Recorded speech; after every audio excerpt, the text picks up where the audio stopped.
नमो बुद्धाय. आश्चर्यरत्ना या यूट्यूब चॅनलमध्ये आपल्या सगळ्यांचं हार्दिक स्वागत आहे. आज श्रावण पौर्णिमा. त्यानिमित्त आपण श्रावण पौर्णिमेला घडलेल्या 3 अतिमहत्त्वपूर्ण घटना जाणून घेणार आहोत. महाकारुणिक तथागतांच्या जीवनात ज्या अनेक अविस्मरणीय घटना घडल्या त्यापैकी अग्रश्रावक अंगुलीमाल यांची धम्मदीक्षा ही एक घटना होय. पौर्णिमेचा आणि चांगल्या घटनांचा तथागतांच्या जीवनात संयोगच आहे. अंगुलीमाल महाराजा प्रसेनजिताच्या राज्यातील जालिनी नावाच्या जंगलात राहत होता. याच जंगलातून जाणाऱ्या येणाऱ्या वाटसरूंना ठार मारून त्यांच्या हाताची करंगळी कापून गळ्यातील माळ गुंफीत असे. अंगुलीची माळ तो आपल्या गळ्यात धारण करीत असे, म्हणूनच त्याचे अंगुलीमाल असे नाव पडले. अंगुलीमाल हा हिंसा करीत असला तरीही त्याचे मूळ नाव अहिंसक होते. त्रिपिटकाच्या एका विशेष ग्रंथाच्या किंवा थेरगाथेच्या वर्णनानुसार अशी माहिती मिळते की त्यांच्या वडिलांचे नाव भार्गव आणि आईचे नाव मैत्रायणी होते. भार्गव हा कौशल नरेश प्रसेनजिताच्या दरबारात राजपुरोहित होता. अंगुलीमाल हा लहानपणी कुशाग्र बुद्धी, शीलवान, आज्ञाधारक, मृदुभाषी व गुरुभक्त विद्यार्थी होता. आचार्य मणिभद्राकडे तो विद्यार्जनार्थ राहत होता. अनेक विद्या इतरांच्या मानाने लवकरच ग्रहण करत होता. त्यामुळेच तो मणिभद्राचा अतिशय आवडता शिष्य बनला.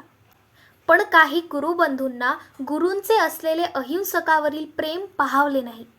खोटे नाटे सांगून आचार्यांच्या मनात त्यांच्याविषयी द्वेष निर्माण केले. आश्रमात विद्या ग्रहण करणाऱ्या विद्यार्थ्यांनी सांगितलेल्या खोट्या गोष्टींमुळे रागावलेल्या मणिभद्राने मोठ्या युक्तीने 1000 माणसांची हत्या करून त्यांचा पुरावा सादर करण्याची गुरुदक्षिणा मागितली. आज्ञाधारक अहिंसक लगेच गुरुदक्षिणार्थ कामाला लागला. मिळेल त्याची हत्या तो करू लागला. मारलेल्या व्यक्तींची संख्या गणण्यासाठी करंगळी कापून माळेत ओवत असे. अशा रीतीने हा सदाचारी तरुण दुराचारी बनला. अहिंसक हिंसक झाला. जालिनी जंगल आता मृत्यूस्थळ बनले. अंगुलीमालाची गुरुदक्षिणा पूर्ण होत आली. आपल्या गळ्यातील करंगळीची संख्या त्याने मोजली, ती 999 भरली. आता एकच हत्या हवी होती. त्यावेळी तथागत श्रावस्तीच्या जेतवनात राहत असता त्यांनी अंगुलीमालास सदाचारी बनविण्याचे ठरविले. आपले चिवर व भिक्षापात्र घेऊन अंगुलीमालास शोधण्यासाठी तथागत हे जालिनी जंगलाकडे निघाले. जेथे 5-50 जणांचा समूह देखील या जंगलात येण्याचा विचार करीत नव्हता, तेथे एकट्या शाक्य मुनीस पाहून त्यांना अंगुलीमाल म्हणाला, "श्रमण, थांब." यावर अतिशय शांत व मृदू स्वरात तथागतांनी त्यास असे उत्तर दिले, "अंगुलीमाल, मी तर केव्हाच थांबलो आहे. पण पापकर्म करण्यापासून तू कधी थांबशील? केवळ तुझ्यासाठीच मी इथे आलो आहे.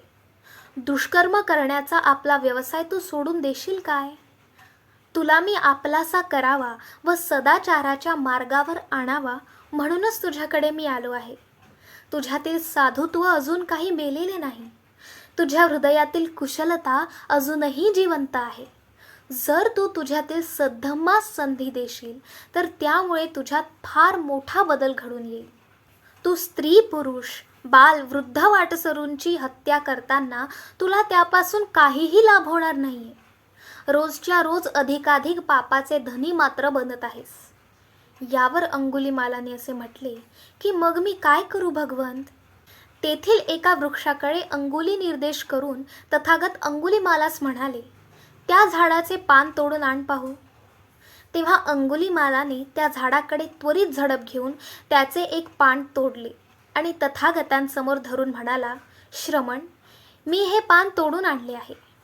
त्यावर तथागत म्हणाले, "छान, आता परत हेच पान त्याच झाडाच्या फांदीला जोडून दे बरं." त्यावर अंगुलीमाल म्हणाला, "हे कसे शक्य आहे भगवन? तोडलेले पान कधी जोडताय तरी येते काय?" त्यावर तथागत म्हणतात की ज्याला जोडताच येत नाही त्याला तोडायचे नसते. जर तुला कोणाला जीवन देताच येत नसेल तर ते घेण्याचे पातक तू कशाला केलेस? यावर अंगुलीमालाने तथागतांच्या प्रभायुक्त, दैदिप्यमान व शांत अशा चेहऱ्याकडे पाहिले व त्याच्या हातातील तलवार गळून पडली आणि गळ्यातील माळ सुद्धा त्याने फेकून दिली. दुसऱ्या क्षणी तो तथागतांच्या चरणकमलावर डोके ठेवून मोठमोठ्याने ओक्साबोक्शी रडू लागला आणि त्याला आपल्या कृत्यावर मोठा पश्चात्ताप झाला. नंतर त्याने रडता रडताच तथागतांकडे पाहून धम्मदीक्षेची याचना केली. यावर तथागत त्यास उद्देशून म्हणाले, ए ही भिक्कवे. अशा शब्दांनी तथागतांनी त्यास धम्मदीक्षा दिली. त्याला सोबत घेऊन श्रावस्तीच्या जेतवनाकडे प्रयाण केले. ज्या दिवशी अंगुलीमालास धम्मदीक्षा देण्यात आली तो दिवस श्रावण पौर्णिमेचा होता. बौद्ध जगतात जे 80 अग्रश्रावक मानले जातात त्यातील एक म्हणजे अंगुलीमाल हे आहेत. ज्या अंगुलीमालास महाराजा प्रसेनजिताने आपली बलाढ्य चतुरंग सेना आणि तीर तलवारीचा वापर करूनही पराभूत करू शकला नाही, त्याला केवळ आपल्या करुणा बलाने तथागतांनी एक अहिंसक भिक्षू बनविले. श्रावण पौर्णिमेला घडलेली दुसरी घटना म्हणजे अनाथपिंडिकाने 160 बुद्धसूक्त मुखोद्गत सांगितले. तथागतांच्या काळात जंबूद्वीप म्हणजे भारतवर्षात एक सुप्रसिद्ध असे व्यापारी केंद्र म्हणून जगात त्याची ख्याती होती. मोठमोठ्या नगरांमधून आणि प्रांतांची राजधानी असलेल्या शहरांमधून भारतभर आणि भारताबाहेरही व्यापार वाणिज्य चालत असे. छोट्या छोट्या राज्यात भारत देश हा विभागला गेला होता. जसे श्रावस्ती कोशल देशाची राजधानी, राजगृह अंग मगध देशाची राजधानी, उज्जैनी अवंती देशाची राजधानी, तक्षशिला गांधार देशाची राजधानी इत्यादी शहरातून राजधानीतच देश विदेशात वाणिज्य व्यापार चालत असे. या सर्व शहरातील अनेक व्यापारी तथागतांचे उपासक होते. या सर्वांमध्ये श्रावस्तीचा धनाढ्य व्यापारी सुदत्त याचे स्थान उपासकांमध्ये फारच उंच होते. अनाथासाठी त्यांचे भांडारगृह नेहमीच खुले असायचे. अनाथांना पिंड म्हणजे भोजन देणारा म्हणून सर्व लोक त्यास अनाथपिंडक याच नावाने ओळखत होते. एकदा सुदत्त आपल्या मेव्हणाला भेटण्यासाठी श्रावस्तीहून राजगृह येथे आला. धनपाल हा राजगृहाचा नगरश्रेष्ठी होता. आज धनपाल हा कोणत्या तरी महत्त्वाच्या कामात इतका व्यस्त होता की सुदत्तास क्षेमकुशल विचारण्यापलीकडे त्यास अधिक वेळ देऊ शकला नव्हता. तेव्हा सुदत्ताने धनपालास विचारले, गृहपती, तुझ्या घरी असा कोणता महायज्ञ किंवा कोणता विवाह उत्सव होणार आहे की काय? की मगधराज बिंबिसारास तू तुझ्या घरी येण्याचे आमंत्रण दिले आहेस? एवढ्या एकाग्रतेने कोणाच्या सत्काराच्या तयारीस तू लागला आहेस? या प्रश्नावर राजश्रेष्ठीने उत्तर दिले, सुदत्त, माझ्या घरी कोणताच विवाह समारंभ नाही किंवा मगधराज बिंबिसारांनाही मी आमंत्रित केले नाही. त्याचे खरे कारण हे आहे की शाक्यमुनी तथागत आपल्या 1000 भिक्षूच्या संघासहित उद्याला प्रातःकाळी भोजनाकरिता माझ्या घरी येणार आहेत. त्यांच्या स्वागताच्या तयारीमध्ये मी मग्न झालो आहे. हे उत्तर ऐकून सुदत्ताला फारच आनंद झाला. या निमित्तानेच तथागतांचे मला दर्शन लाभ होईल असे वाटले. तथागतांच्या भेटीस आतुर झालेल्या सुदत्ताने मोठ्या कष्टात रात्र घालविली व दुसऱ्या दिवशी धनपालाच्या घरी तथागत भोजनास येण्याच्या वेळेपर्यंत सुदत्त थांबू शकला नाही. अगदी पहाटेसच तथागत जेथे थांबले होते त्याच शीतवन विहाराकडे सुदत्त एकटाच चालला. दुरूनच अनाथपिंडिकास आपल्याकडे येताना पाहून तथागत म्हणाले, आवे सुदत्त. तथागतांनी स्वतः आपल्याला घरच्या नावाने बोलावलेले पाहून सुदत्त गहिवरला. पुढच्याच क्षणी तथागतास शरण जाऊन त्याने विनंती केली की पुढच्या वर्षीचा वर्षावास तथागतांनी श्रावस्ती येथेच राहून संपन्न करावा. मौन राहून तथागतांनी ते निमंत्रण स्वीकारले.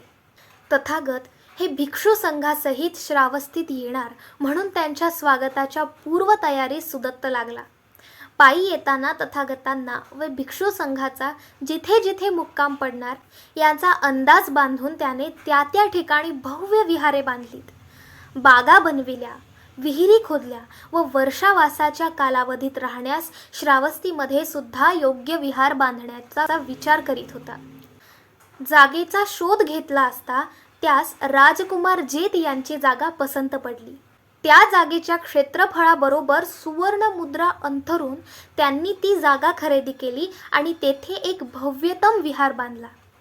तथागतांसाठी व भिक्षू संघासाठी स्वतंत्र विश्रामगृहे बांधली. एवढे करूनही जी थोडीफार जागा शिल्लक होती ती स्वतः राजकुमार जेत याने मोफत तथागतांना देऊ केली. तेवढ्या मोठ्या दानाच्या मोबदल्यात त्या संपूर्ण परिसरात अनाथ पिंडिकाने आपले नाव न देता राजकुमार जेतच्या नावावरून जेतवन असे दिले. बौद्ध धम्माच्या इतिहासात या जेतवनाचे महत्त्व अनन्यसाधारण आहे.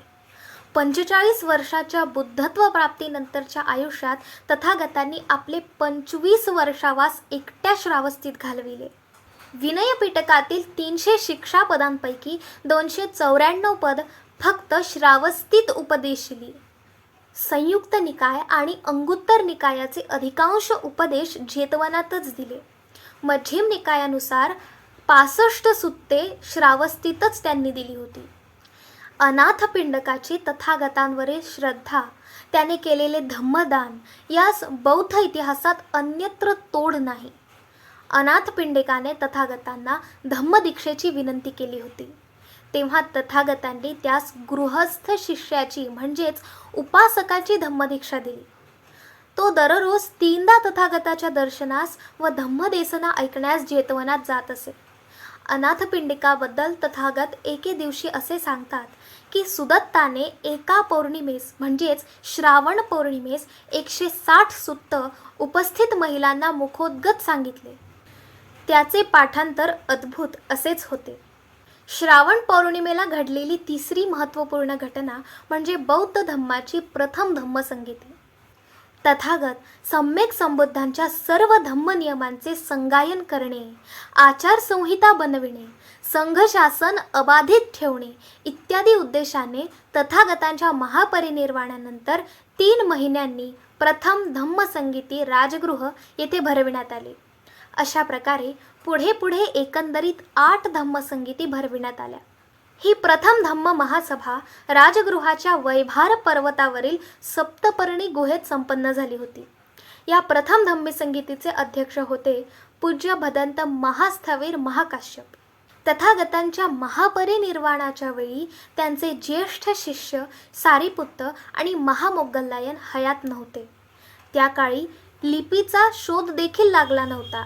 त्यामुळे बुद्ध वचने, पदे, सुत्त हे सर्वच त्यांच्या शिष्यवर्गांनी कंठस्थ केले होते. त्यामुळे त्यात थोडाफार बदल होण्याची भीती होती. तसेच बुद्ध वचनाचे, पदाचे आणि सुत्ताचे शुद्धत्व राखण्यासाठी व त्यांच्या सुसंगत संकलनासाठी धम्मसंगीतीचे आयोजन करणे अत्यंत गरजेचे होते.